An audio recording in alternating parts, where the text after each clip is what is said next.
tomoni awa déjà libulu oyo ndenge ezokenda nde nazomona yango déjà donc kala mingi te awa bakoya kolela bamapangu na bango. Alors tosengi vraiment tout mpe tobeti c'était na gouvernement congolais en tout cas kolandela vraiment parce que tozolinga bongo ndenge tolobaka kine ekobunga papa na biso excellence papa na biso numéro 1 ya vice prophète Kinshasa na kombo ya Daniel Bumba ndenge abiki no Kinshasa ekobunga. Alors tolingi pena ebunga na 24 communes na 24 communes ta déjà boulé libulu oyo ndenge ezokende malembe ça déjà mabe libulu ezalaki moke bato baye kosala dega oyo régie des eaux ntango atiaki bapoto oyo alors snel TSNL teyaki régie des eaux atindaki mai na ngambo kuna kote ya bakwanga kimfuta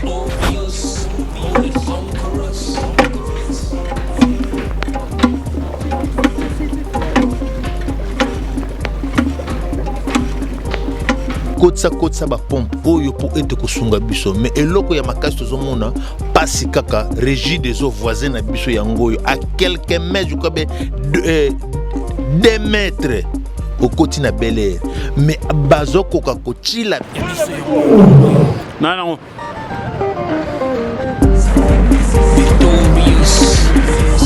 Mesdames et messieurs, chers amis internautes, chaîne YouTube et Abisso Podcast, en tout cas un grand merci à vous, Internet Nabisso ainsi que abonné Nabisso. Alors, Nabino Kaka. Bokene pena mang ko s'abonner massivement au petit na cloche et notification comme ça ba émission tout ba no komela yo et ba no mona ngo et puis bo partager bo liker ba commentaire na bino vraiment ce que nous voulons il y a vraiment ça la kabiso malon mingela que ça vraiment ba faille na biso et vous avez na malon ndetinga ina lingana nga vraiment ba remarque donc tant moni wata kin 24 lions de la France à Kenai Mabe en tout cas ça les remarque vous avez na malon mingi. Je remercie mon équipe technique dans la Sima caméra et Nazabongona de Kunabicho et Jayley. Donc en tout cas un grand merci à vous pour cette belle image et un grand merci aussi à Sana notre démouton à Pesibiso Pema ou à Pesibiso Moulu à Kutana Nganabino Susu mon kolelo. Voilà chers amis internet lelo Nazabongo awa toujours dans le district de Tchango parce que nga benga trop alors bana quartier Bel Air ba utaki susu ko benga nga awa na commune ya Kimonte donc Kimonte eza l'un commune oyo eza munene na 24 communes parce que na ville province à Kinshasa toza bongo na 24 communes. Alors Kimonte eza parmi ba commune oyo eza bongo munene trop vaste donc liboso tout le monde a bongo commune en télé et ami balé tout le monde a bongo Mongafula et puis Kimanteke na Mongalema donc ba commune eza pena minene na ville province à Kinshasa eza pena ba quartier ebele. Alors Kimanteke eza na 46 quartiers. Ils en ont 46 quartiers. Alors, place au Doza Oyo, ils ont baza voisin na commune Yantele. Donc, si on a poussé moi quelques mètres, nazo comme bongo déjà commune Yantele. Alors, pour awa na quartier Bel Air, au Kitabongo na route ya Sekomef obozomo na bongo na route Sekomef après kokoma bongo na quartier Bel Air ba bengi biso na Bel Air to sur la population pourquoi bengi biso awa alors ba lobi que non bango baza na problème ya lotiliki ba mona bongo ba éclairage public et puis laka bazo pe courant ba tiango na bandako mais les lotis les o bazo que déjà ba 2 ou 3 ans ndenge ba benga biso nde ba lobaki courant na bandako ko maraté. Donc on a balancé courant na ba palete mais ba éclairage public ba monaka epelaka et ko zapena malon mingi ko sola vraiment na bango moko ba habitant ti awa ba expliquer biso vraiment pona nini et salama ndengwana ils ont un problème moko songolo to nini. Alors tokoy bango à travers cette émission. Merci beaucoup toko tasko na kati to sola bongo na ba maxi.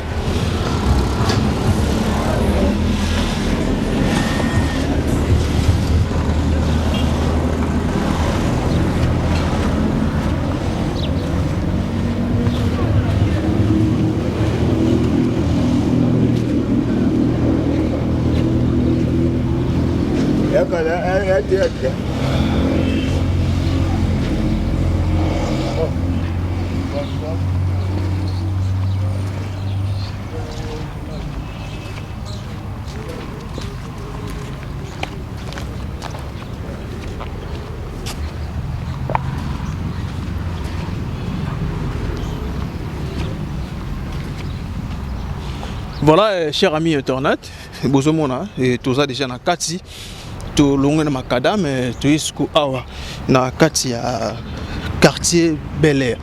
Alors Bel Air oyo ndenge nazomona ngompe kaka eza bongo vaste. Bon voilà, le quoi toi kolobela mingi awa problème tel utiliki.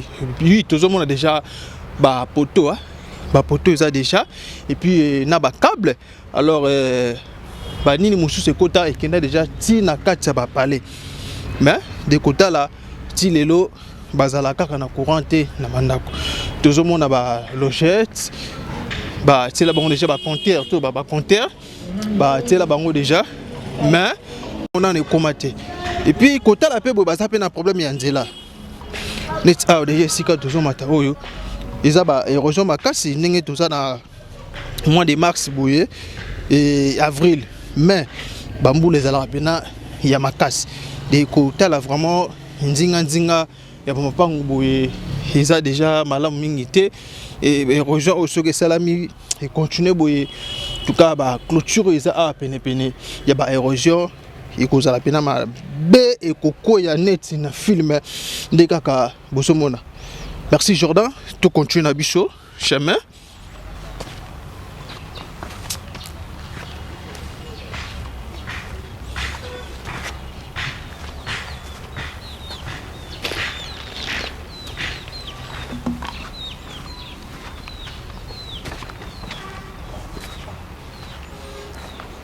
Voilà, chers amis téléspectateurs, donc ndelo balabino kaka bo s'abonner massivement, bo liker, bo partager et cause vraiment malamu mingi tomoni awa déjà libulu oyo nengezo kenane nazomona ngo déjà donc kala mingi te awa ekoya ko bakoya ko lela mama pangu na bango.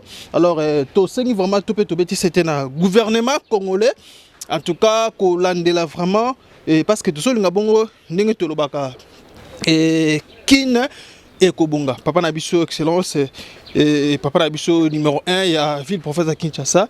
Na kombo ya Daniel Bumba ninga bikino Kinshasa et Kobunga. Alors tolingi pena ebunga na 24 communes. Na 24 communes ta déjà boyé.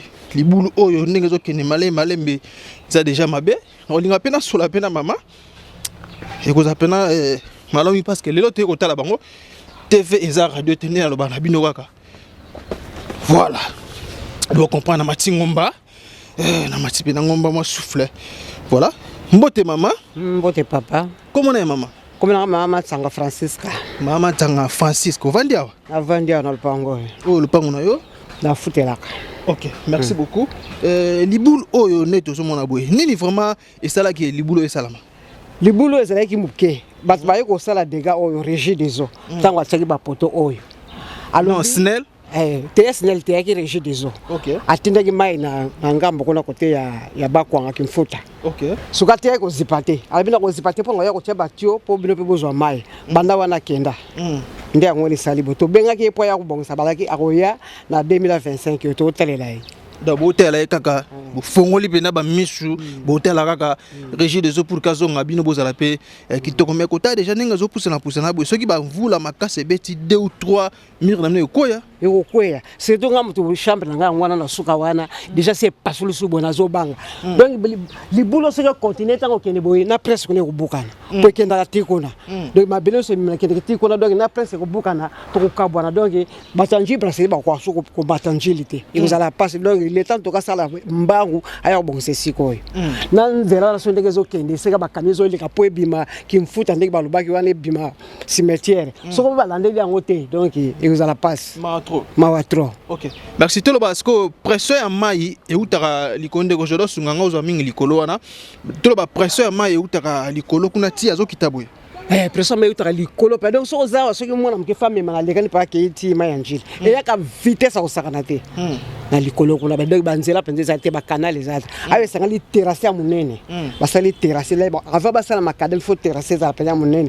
Mai ezo ko ta terrasse zo le ka tout de ke mai anjili. Pour so ke te moi ezate. Donc ba canalisation ezate awa na quartier Bel Air. Donc mai mvula soki beti mai atambolaka na ndenge ya lingi. Atambolaka ndenge ya lingi. Malgré tozo kanga ba mabende za ki anyo mimi wiki ba saki to tie mbana mbala pamba to toza ba riska. OK. Merci beaucoup. Maintenant, comment est-ce que moi, histoire, mon cœur, topé, tout bas, bah, difficulté, ni besoin dans un quartier Bel Air. Alors, le quartier Bel Air, on a difficulté à Maï. Il y a courant peu tous en côté, donc la bouteille toujours bang pour la bakuluna, donc Maï toujours n'est pas en auto. Genre Maï coula battre belé, et mon pompe en coufi, bah c'est sur ma pompe bah on mais Mikolo bah pompe en salaté. Donc tous en a passe, bah Maï mon Maï anjili, et mon bah Maï mon Miké bah Maï on va se la rappeler bah boire bah salaté bah ngulu donc infection les autres en solaire nyos. Ce qu'on a appris de ça bah bangungi, surtout la bangungi côté de la cerveau, là soukir de naza. Pour bangungi bah Maï les autres vendre bah na bah salaté. Malaria il y a 0 degré. Eh baba il a côté na cerveau donc na zone na tête ma pena baba qui malaria côté na cerveau. Oh donc c'est que ça qui pena ma casse bah sur te côté na cerveau. Eh pour la babloga ça te zo vanda wati na sima kuna pour chambre na ngwa na suka wana. Na bratinel boyiri boule za bazo boka boka matiti awa. So le boule zo le ka matiti ba nini bloka ça te boka ba fufu mal bangu ba songa tout mo matala libando ko vanda te. Le ba tel na côté scanner ba muninga ke malaria tina niveau cerveau. Les gens passent. En tout cas, l'État pendant ça, la makasa sont abisso. Mais n'importe lobby que vous appelez na l'otiliki, le côté linga l'otiliki, na français to benga bon au courant. Mais tout le monde bah tia bah nini bah compter na banda kuna bino. Mais nous lobby courant ils attendent na ndenge. Toujours mon agara ya public les opéra. Pour parler de décembre bolé lango. Kure koza mais bana ba yaki bazo sa so signete. Toujours ka boy. Toujours mon pas que soit ba makala. Donc moyen na bakulu bazo déranger parce que tout ce qui courant peut-être ça na l'air c'est vendre donc moyen bakulu na tout le monde bango ezate donc tout le ba awa ba tia ba compteur eza na kaka lokwa ba étiquette mais courant banda ko ezate banda ko ezate et tant que moi na mboka kongomani ko loba nini na bakonzi ene biso pa toka nani l'État songa biso donc kure ko tatila banda ko biso to separato vivre lokola bato ya kisasa penza po to na katekesa to na ba kongote bondeni to vivre lokola bato mboka en tout cas ça no ki penza kure kota atila so ba mai le pont na pompe na lo to separato mo na va ka solo penza to za kisasa na kata capitale po eza capitale to separa penza maintenant pour la banzela kubima kukende musika kutambola nzela ça va ba biso batindela biso wa ba transfer sala mais tout le monde a pas mis minute quand moi ba biso mike ba moto gizi toujours bangela on peut soutenir ba camion minene wana oyo ba ben wana ezoko donc ezotikela ngonzela te donc tant ezo le kala makadami elira yango moko etambola ba camion mike ba moto gizi sur la transport etambo ezoko nyefu na bato ezoko kufa minga na prince donc tozali na ko banga pour ko bima ele mo to ngabana ba teya na njili ba kenda ba makolo pour camion mine so ezo penda 4x4 makadami banga makadami ezamuke ezo penda 4x4 makadami so moto gizi otambula ndengeni moto otambula ndengeni azu makadami azu beta pip azu le kana vitesse bon donc il a ça l'air peut-être ya nani te ngamo ngomso na sima ko tuna na vaina sima na moto gizi asima nazo tira yebo chauffeur ngo po vitesse ça to na côté libanga na virage bo côté la batele makate mais azaka na vitesse na tshebo papa yoka mawa ko bo mabiso nda afrene moi mokali biso zuma ya ko kata to tigili nsela donc nzaba so apenza makadami na biso so ba isa munene batina so ba biso munene ba DC7 ya kana webele ba biso ya bien papa moto ngize ya pe bilo moko ezala ko la dire ba carte biso ça baxila pamba toujours bangela en mingi. OK. Merci beaucoup maman tout le monde okombola kaka donc tongo elamu nzamba batela yo nabi ki malade ko ya kana mbango me kinda malembe nzamba ko sunga ekoleka. Merci beaucoup cher ami téléspectateurs voilà donc tout ça toujours na quartier Bel Air au moni bongo donc Bel Air bazana maïté bazana couranté ba courant batela ba car éclairage public na ba parler pe bataka ba compteur mais ti lelo courant na bango non ne peut te éviter ce que ça étiquette tonini netina film to tambola to laxabino quartier Bel Air. Merci.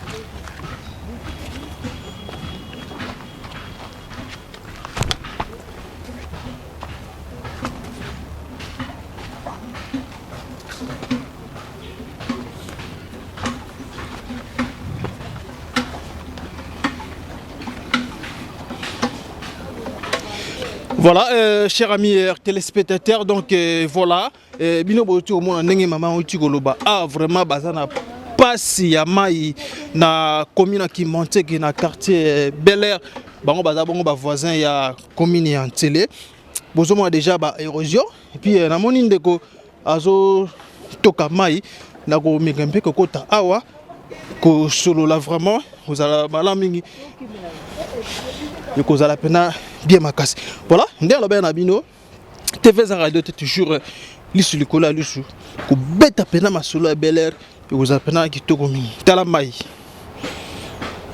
mai bande ko toka mai pasi na ko ça peu exercice voilà na ça peu exercice ngamoko na mona bena passion bande ko ya komi na kimbonte ke bazomona voilà c'est tout à l'heure merci.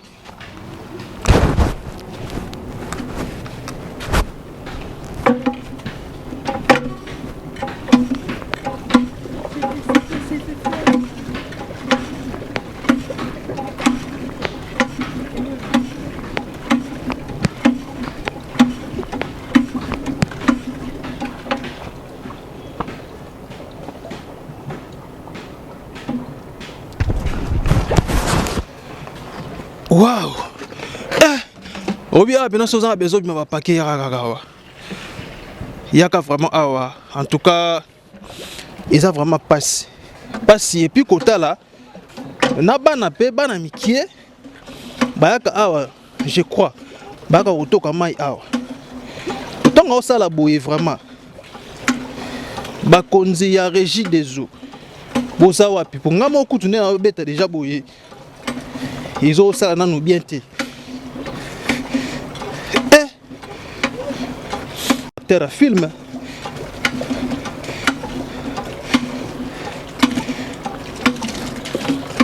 Waouh. Maintenant, Kosola vraiment n'a pas responsable. Il y a le pan automoni. Bah tabon pompe ya foko. Et foko moi ça nini. Et bien les bazali bande ba foko te donc biso to benga on ka ndengona. Tu appelles bien. Na solana papa. Mbote papa. Papa. Comment est papa? Comment on a Vital Batantou, il y a Prince. Vital Batantou, il y a Prince.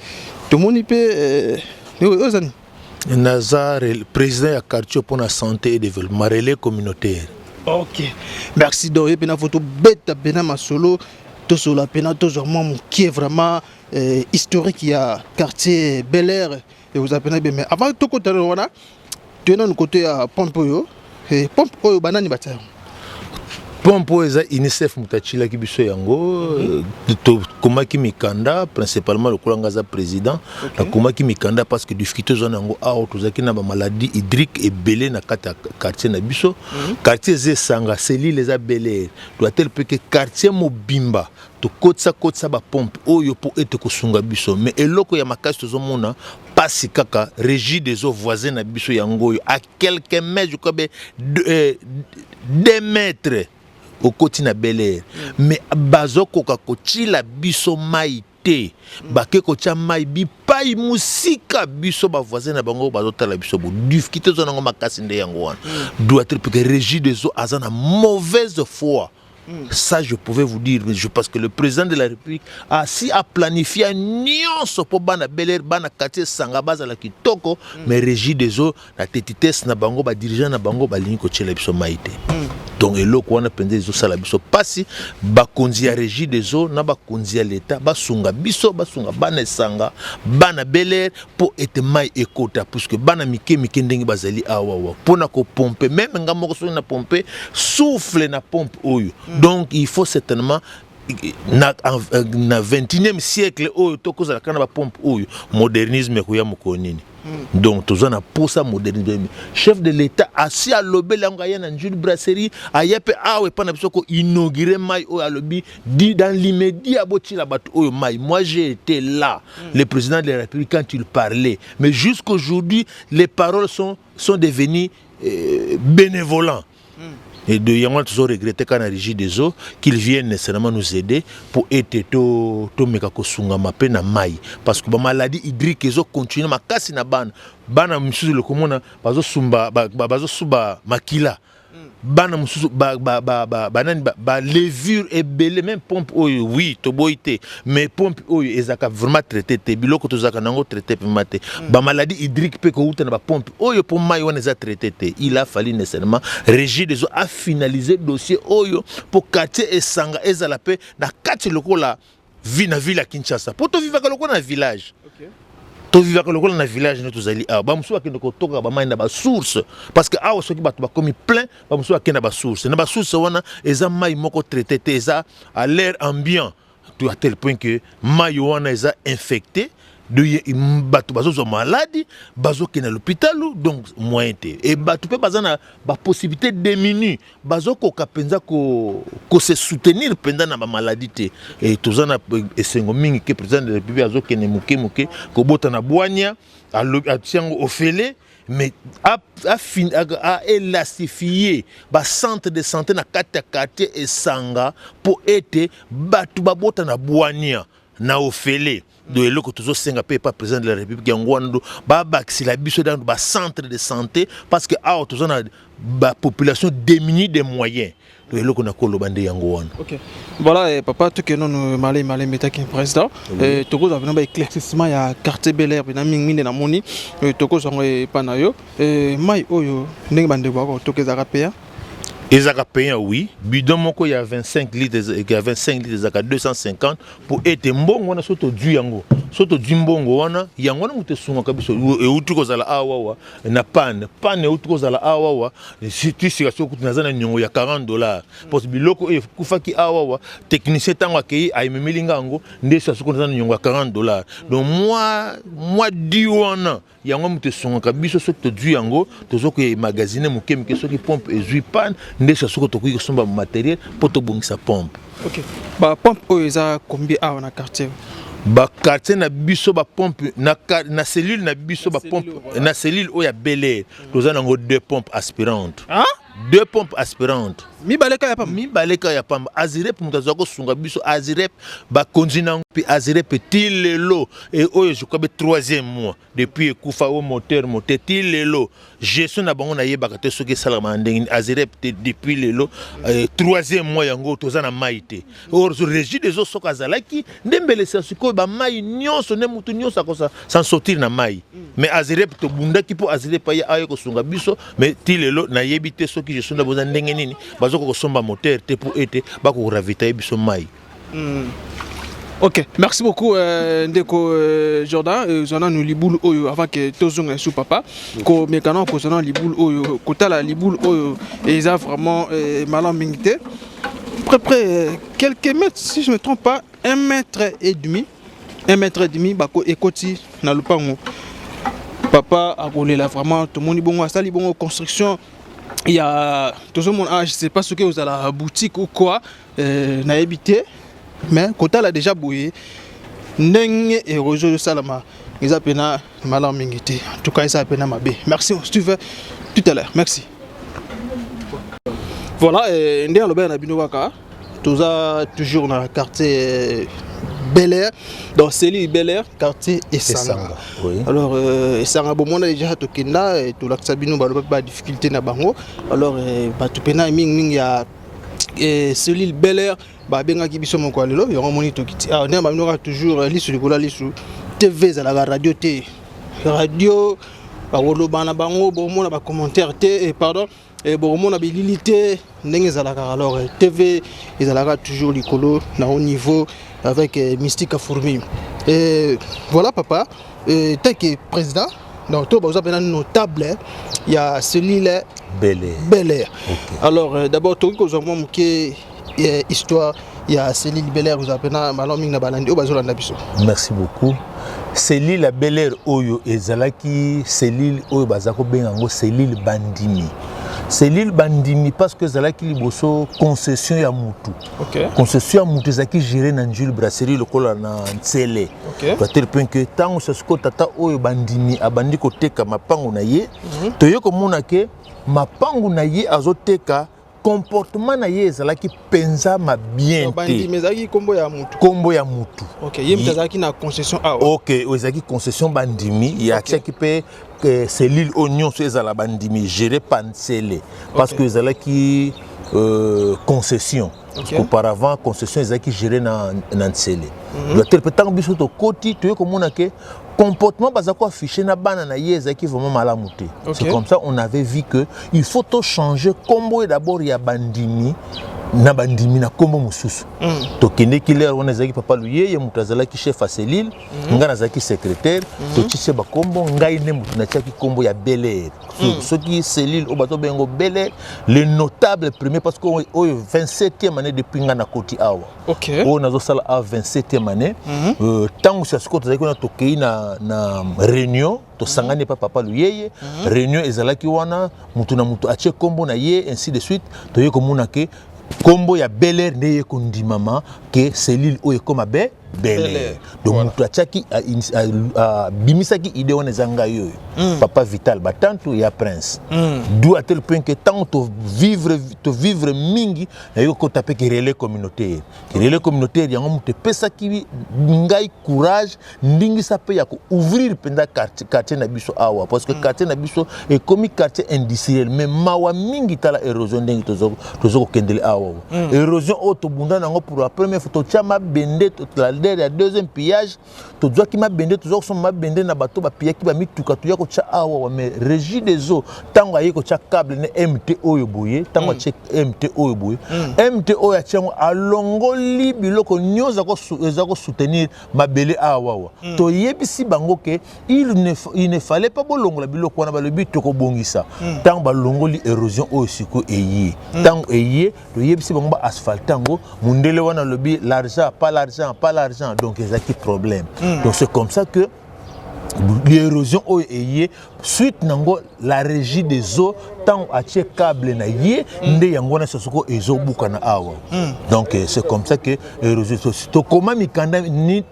na ministère de l'infrastructure bazana mikanda na biso ke ba OVD aya pour être aya ko asphalter nzela o kuna na likolo ba poto mi balese kwei déjà ya câble oyo mais tozoli risquer kozwa ko vivre le même effet na matadi ki bala tant courant et katana ki o buma ki bato bana esanga pe mbula o ko sila te nous allons risquer parce que moko eza ko diembeleza kuna likolo de longwe pende koti na kata ba ravin moko est quelque 2 mètres après longo do soke katani nous aurons le même cas o yuta ki kozala na matadi ki bala yora mort d'homme na kata quartier esanga surtout ba mvula ndenge zo kende bo donc vraiment que le gouvernement viennent en aide chez nous. Soki penza ba yete bandeko na yebite soki ngai pe muna ko kende soki pena parce que na ko yeba place na ko nazo tambola te soki exemple e ko kwela mukolo wana à tel point que bana esanga bazana danger munene provoqué par la régie des eaux alingi pe ko tila biso maité donc na yebite soki bazana conflit ni na régie des eaux ou biso ba voisin à quelques mètres de pas même coûte 1 mètre parce que nzela kaka presque muteka wuli biso entre régie des eaux na biso na maya njile sili mais azoko kotila biso maité ata pompe coûte même batu ba tiko tona pénurie ya mai même kuta ko kasi la ko perception même pompe moko ya batu nyos ba ko toka mai même au fele mais et l'autre côté président DG à régie des eaux je ne sais pas et loko nini oyo azanango na quartier Esanga pour être attiré biso maïté de jusque là nous trimons en matière d'eau difficulté tout zanango nde yango wana na yebité qu'est-ce que je pouvais pas dire par la érosion ndako wana tongi yango c'est beaucoup d'argent mais siko elinge kende pour une régie de zako créer les biso ayo créer les biso OVD aya mikande zana ndako tokomela OVD tokomela ministère de l'infrastructure ba ya awa pour ba sala étude oyoboy ozo ko biso deuxième année tilelo ba ya ka susute na yebité ba tchatcha ba signe tilelo ba ya kate. Oui, Papa Prince, nous avons na début, donc Toloba, régie des eaux, Ayaki, tant que nous avons poto oyo. Oui. Après, oyo ma bendo bino botaka pour que pour protéger. Alongoli yango. Pour ba camionner eleka. Bino idée nous ezalaka ki non ninga longoli akobongisa mais depuis akenda jusqu'aujourd'hui azonga ka soutien c'est ça qui est notable au sala kata mukana monte pas chef ezana ndako ezo yoka yo mikanda to koma ebele ceux qui semblent qui fouiller mokolo ko beng ça même na presse na ko même le mikanda nyonso comme la régie des autres comme la ministère infrastructure lesquels même bo basala nzela wana ils ont nos lettres ezali étant président quartier pour la santé et développement j'ai écrit même à la présidence na to réserve ba copie na présidence ezali soko lingi na ko même le ba document na nyonso même courant oyo courant depuis courant ba yeko tila biso courant awa quartier na biso munene ba électrifier kaka un tiers donc na ko un tiers un vingtième un tiers ya cellule Bel Air un quartier mobimba eza non électrifié mais to moni ba compteur eza na ba mapango ba eza alimenté te na bandaku batie courant te siko bazoko exposer population na vol siko ba oba yebi musala wana bako benda singa batie courant mais soki ba yebi est-ce que gouvernement ko kanga bango ba congestionel ni banda ba planter ba bango ba ata ba tour ba kasa beta raté batu oyo batia ba compteur ba beta ka tour ba bango ba yebi sa biso ka ke SNL mutazo bloquer SNL mutazo bloquer SNL ngazo bloquer aza wapi to kendeki kuna ba lobi ba comme la DG jusqu'aujourd'hui a fungola ka pété je ne sais pas ils a bloqué puis c'est comme ça toujours le kato ça la lobbying ko to kende siko komona DG ya SNL kuna na Gombe place azali biso biso batu lokola bango mais ba mona ka biso on dirait bata base classe nous n'avons pas de niveau c'est regrettable. Or, nous avons aussi besoin du courant. Président de la République a dit tout pour nous bonga. Courant oyo yango yeli biso awa. Ba continuer misala ba porter na sewana bazo ko continuer ba continuer biso ka cabine moko. Or quartier eko ça même ata 10 cabines. Ba ko continuer biso moko. Na Bel Air awa c'est ça cellule te mais je crois un tiers pas un quart ou bien un tiers ba oyo ba électrifié mais quartier mobimba ya esanga un vingtième donc 19 sur 20 ba eza non électrifié et maintenant c'est ce que cette rancune là batukutu bazo kanisa ke ngai président mutakoma mikanda wana po batela biso kwa awa et que ngamu nazo bloquer or ngai yangana te ba sali ya misala wana bangonde baza bloquer mais nous avons besoin de vivre la vie qu'ils vivent aussi là où ils sont comme nous si nous sommes des gens nous sommes à Kinshasa nous ne sommes pas dans le Congo central ou bien dans les Bandundu ou faire les champs non plus nous allons en ville ensemble avec eux mais les lots c'est que nous sommes marginalisés comme des tierces personnes, nous n'avons pas besoin du courant. Pendant que le courant est là, ils ne veulent pas nécessairement nous alimenter. Nous ne savons pas de quoi s'agit-il. Dans les noirs, et bien dans la paix, insécurité. Papa, trop de Koulouna. Merci beaucoup. Le lobby coûte le courant. Papa Jacques, attendez d'abord. Papa Jacques, Baoutuko Boumaye n'a pas criminel. Nous avons des tueries ici. Et les criminels, on a fait tout pour qu'on prenne les criminels. Les criminels ont été arrêtés, mais ces bandes vivent encore ici par l'insécurité. Ils sont là. Vous comprenez? Moussou Soti, c'est le colonel, dirigé Biloko, Azana Boloko. Colonel Ferouze, il est mon dirigé Batouana, Azana Boloko.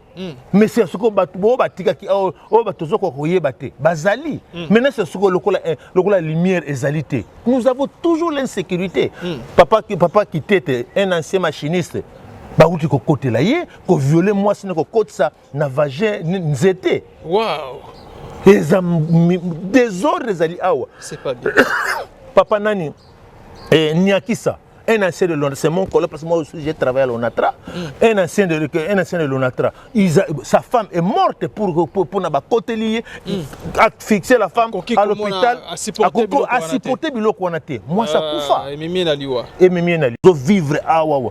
Que le président de la République s'interpose à ces gens-là qui sont des inciviques qui ne veulent pas le développement de notre pays et le développement de notre quartier. Que le président de la République s'interpose à ces gens-là. Parce que Biloko Tozomona Awa, Bazoko Mabiso, même vous ne verrez jamais les autorités venir ici, même voir Batumuto Babomi. Awa, na cellule Bel Air, poste à la police exate. Poste à la police exate, Zamusika Kuna, Tokoma Mikanda, Batila poste à la police Awa, Balobi policier Bazalakati. Oh. Les policiers sont insuffisants dans la ville de Kinshasa. Réponse aux Yangon.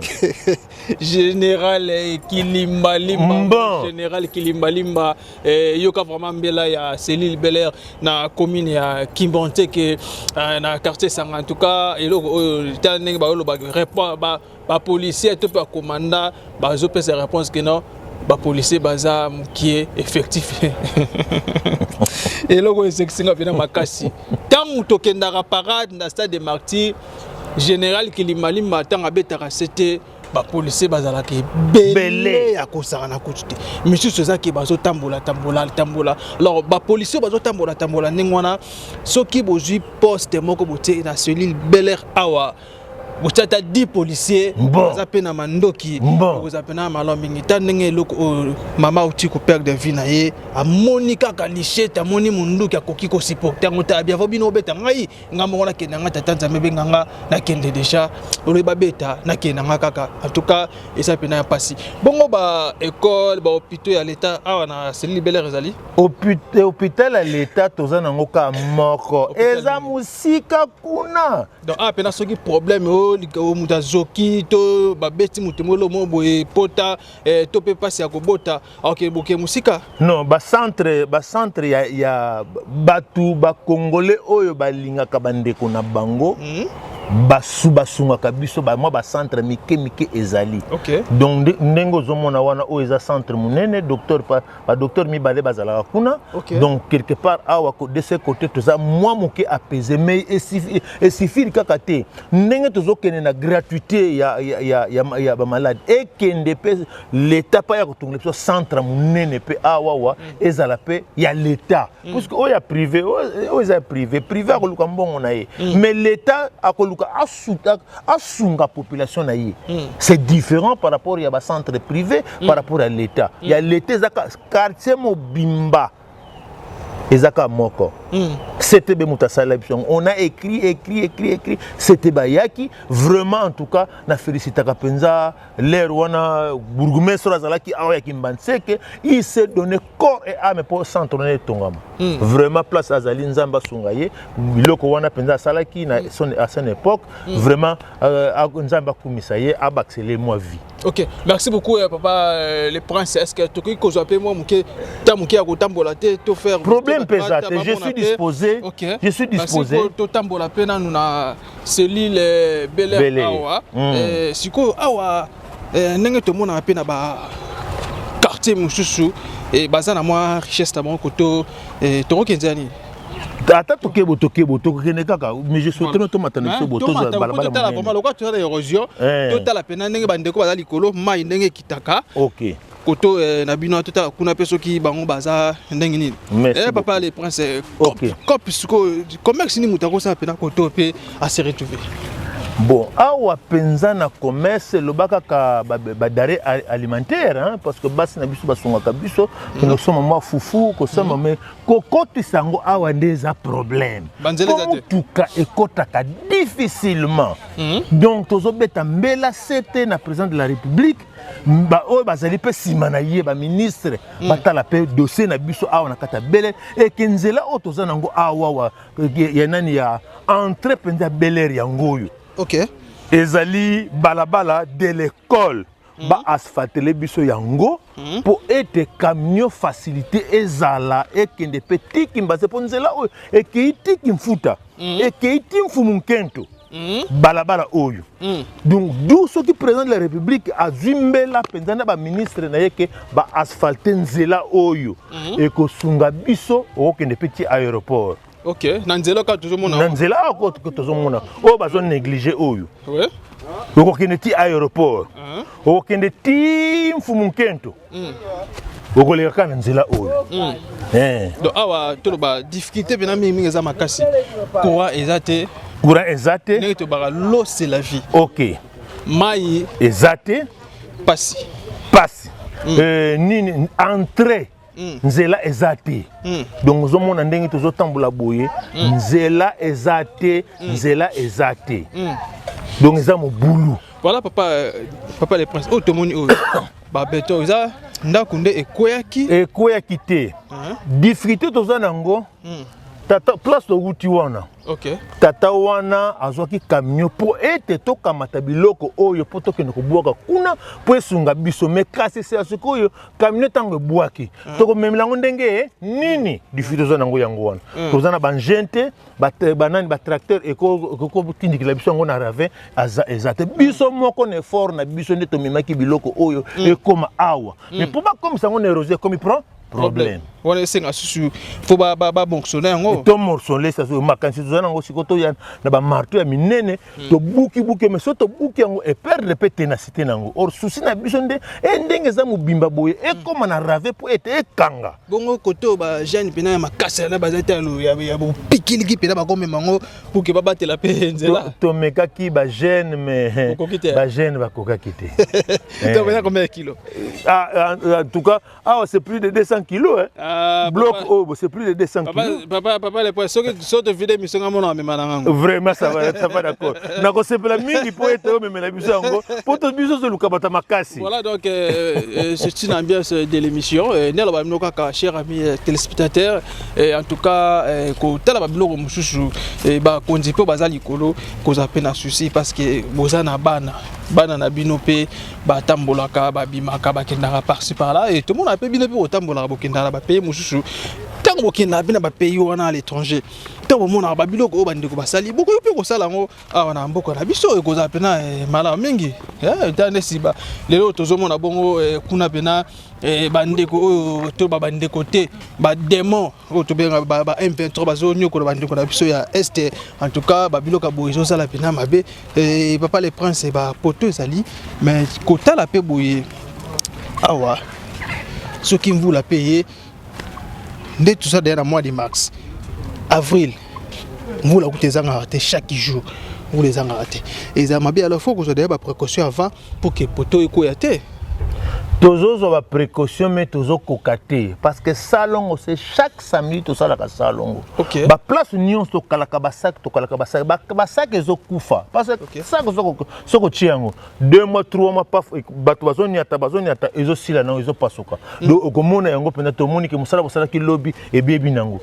La dernière solution c'est l'asphaltage de cette route ici pour sécuriser tous les poteaux possibles parce que poteau ezali awa o eza MT moyenne tension o kuna poteau il y a BT il y a distribution donc tous ces poteaux ici doivent être sécurisés en asphaltant cette route ce qui biso na talabi imondisi yango te ko bwaka awa ozomona ngo pour sécuriser seulement la route mais pour sécuriser sur les poteaux mais kasi na ba effort manuel to kokate.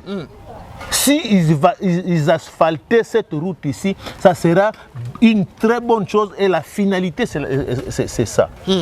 Parce que ce qui pendant comme tel bâti qui en boye, je vous dirais que ekozala passe et pas na biso. Même population congolaise, toko kufa ndenge toko ndenge bakufa ki na Matadi Kibala. Na zolo bango bien.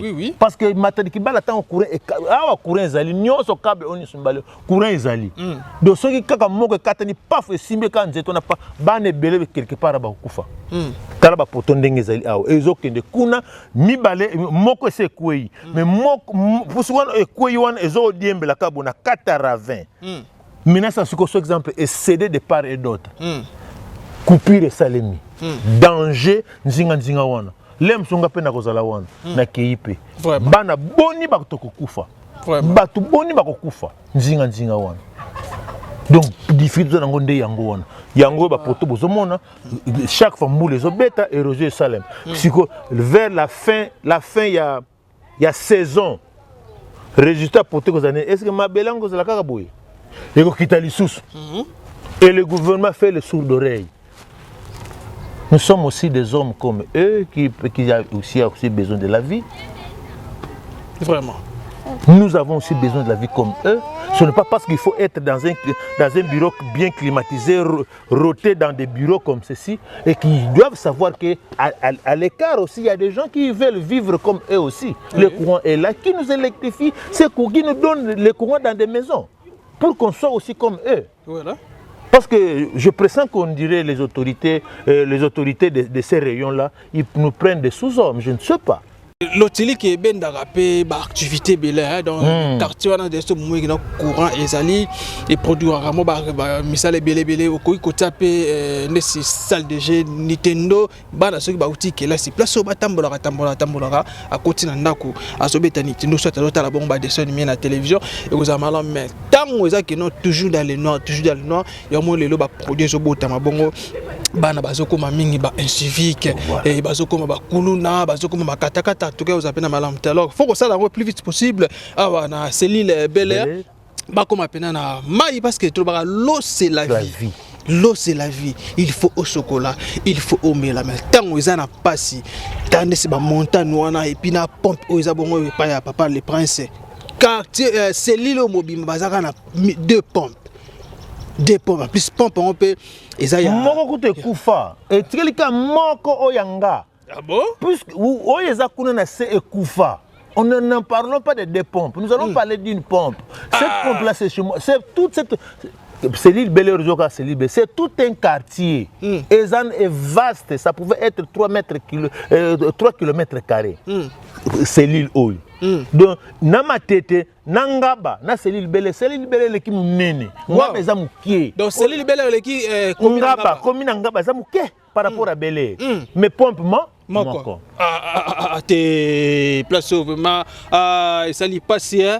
Bon bandeko baza faut que ba vanda musique bakitaka kune pa nanga parce que mbula ka muté sunga ki bango lokole sunga ki bango yango nozomona ke oye kuta afrité donc côté to baso ki voulait beti ba sepela makasi ba sepeli makasi parce que mbula OK bako sokola masani bako sokola bilamba mais ceux qui mbula zate pénérie zate tout le monde tout belé chez moi là-bas à la Combo mbula pe beti petro nzela pe rojo kuna koto ezoko katana. Voilà, papa le prince, tu comme déjà dans Soukaya émission la biso mon lelo et t'as la vraiment caméra état qui président mon top na ko papa Bel Air. Na papa le prince avec papa Bel Air, t'as la caméra lancer message clé na gouvernement congolais et surtout bato batali mingi pena régie des eaux et puis bato batali mingi et SNEL et puis na bato batali bongo makambo tali nzela vous appelez mala mingi. Merci.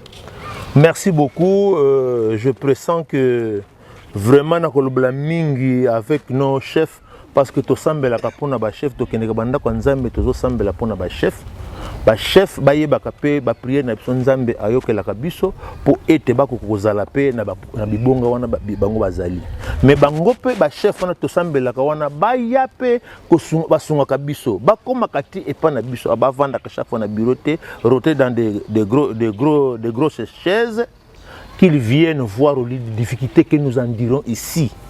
Nous sommes ici dans la cellule Bel Air au quartier et Sanga, là où les amples difficultés s'accroissent et que le gouvernement songe, n'infuse que 1 minute, venir voir ce que nous vivons ici. Et qu'ils viennent aussi nous mettre dans les éléments possibles, la manière dont ils vivent. C'est comme ça que Nazo Senga. Président Bissokoutou, asa ya na ye président de la République Fachi Béton, aya aloba na biso a prometa biso que le développement awa ezali noble. C'est comme ça que les ministres nationaux, les ministres provinciaux to betimbela à tel point que baya pe kosunga biso ba asphalter nzela oyo ba kotila biso courant na bandako ba memela biso mai batio ba memela biso eza eloko moko ya makasi vraiment te malgré toutes les difficultés que nous sommes en train d'endurer dans le pays, mais nous avons aussi besoin de la vie parce que les gens peuvent mourir sans la guerre, manque d'eau, les gens meurent. Et c'est comme ça nous demandons aux dirigeants de notre pays qu'ils viennent nous secourir, qu'ils viennent nous seconder et qu'avant que les pluies terminent, qu'ils viennent commencer les travaux pour sécuriser les poteaux, pour qu'il n'y ait pas la mort d'une grande masse à Bel Air ou bien au quartier et Sanga. C'est ça Ok, merci beaucoup. Là, c'était les messages clés des notables, l'un des notables ici, c'est l'île Bel Air qui s'est située dans le quartier Essanga, dans la commune de Kimbantseke. D'ailleurs, au début, donc Kimbantseke, c'est une commune vaste. La beauté à la côté de Bimeli Kimbantseke, et donc ils ont mystique. Kimbantseke, au Koko Tango de la route Sainte-Thérèse, cimetière, Doua de Kolokuna, au Koko Tango pas partir, il y a Kingasani.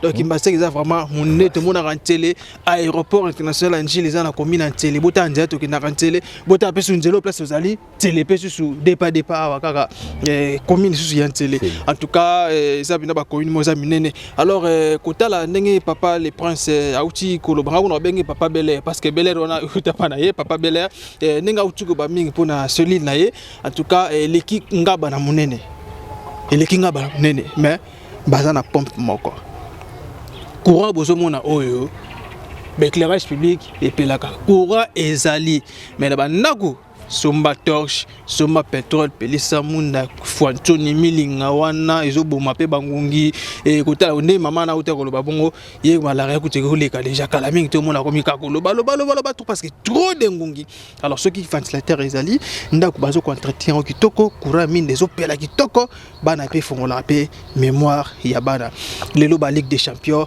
moi biloko bongo ba match et puis kan pe la zo ya kala mingi té et là ba otala ngo wapi tango bima kendesko na terrasse moi que vanda atala match tango ozonga boye ba vie katakata pe bazanga raté ba kati ba bomi et ko sunga formaté quant à votre humble serviteur wata qui ne fait qu'à le lion de la presse congolaise yorobo moni to aki awa na cellule Bel Air pona ko lobela bongo ba difficulté bazala ngo moni bino moko ba compteur wana et ça na kutu étiquette ya pamba tout cas ba conditionnel ba régie des eaux boya ko landela érosion oyo na OVD kotala boye ndenge za boye 4 volets ya makasi kaka papa le prince pompo etikali moko qui dilu quartier Golela et Koza Pena Malamité. Un grand merci à mon équipe technique donc na ma caméra j'étais avec ingénieur Jordan. Un grand merci pour cette belle image. Un grand merci aussi bateau nous sur Balandi Biso et na tombé nous vont merci de puis un grand merci aussi à Sané notre Dieu parce que dans Sali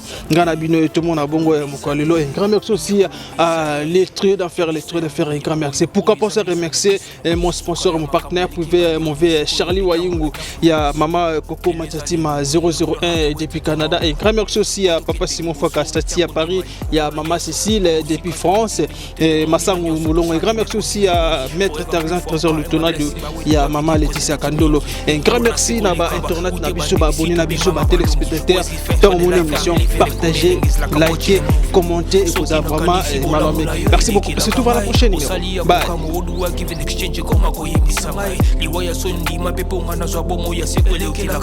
Give to Caesar what belong to Caesar. You be solo kumu to pesa nkolo. Obimisanga na mulili opesa lilobo epelisa mwinda. Okomisa njoto etonga makamu na koma komona kokamwa.